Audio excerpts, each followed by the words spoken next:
Good day, Ma'am and Sir. My name is Mary Grace Wigwan. I am 42 years old. My height is 157 centimeter and my weight is 47 kilogram.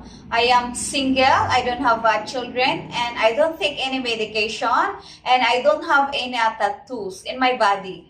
I have work experience sa nanny here in the Philippines, 3 years, 2 adult and 3 children and 1 infant, 8 months. And I work as a nursing aide at the nursing home, 5 years in Singapore. I took care of the bedridden and the disabled elderly. And also, I do the household all around.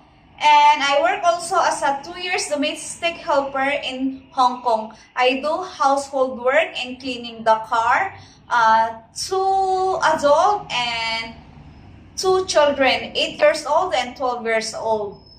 I am dedicated and hardworking. I hope you will hire me because I am honest and trustworthy person. I hope to see you soon. Thank you.